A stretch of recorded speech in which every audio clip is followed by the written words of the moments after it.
শহরেই 4 star deluxe premium hotel with luxury and comfort golden retreat. এখানেই জেলার একমাত্র ডিস্কোথেক, আছে রেস্টুরেন্ট, লাউঞ্জ বার, অত্যাধুনিক gym, spa, swimming pool, club মেম্বারশিপের সুযোগ। বহরমপুর শিল্প তালুকে গোল্ডেন রিট্রিট।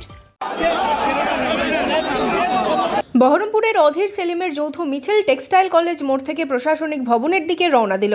বৃহস্পতিবার দুপুরে প্রশাসনিক ভবনে মনোনয়ন জমা দিতে রওনা দেন মুর্শিদাবাদ লোকসভার সিপিএম প্রার্থী মোহাম্মদ সেলিম, জঙ্গিপুরের কংগ্রেস প্রার্থী মর্তুজা হোসেন। সিপিএম প্রার্থী জেলা সিপিএম কার্যালয়ের পাশের মাঠ থেকে হুটখোলা গাড়িতে চেপে প্রশাসনিক ভবনে মনোনয়নের জন্য রওনা দেন। টেক্সটাইল কলেজ মোড় থেকে সেই মিছিলে অংশ নেন প্রদেশ কংগ্রেসের সভাপতি অধীর চৌধুরী সহ কংগ্রেস নেতাকর্মীরা।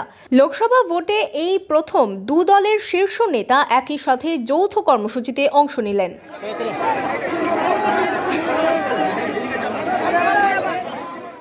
বাম কংগ্রেস একসঙ্গে লড়ছে সারা বাংলায়, এটা নতুন কিছু না। মুর্শিদাবাদে এখানে মোহাম্মদ সেলিম এসছে, এখানে আমরা লড়ছি মোহাম্মদ সেলিমের জন্য, আমরা সব এক হয়ে লড়ছি, এটাই বার্তা।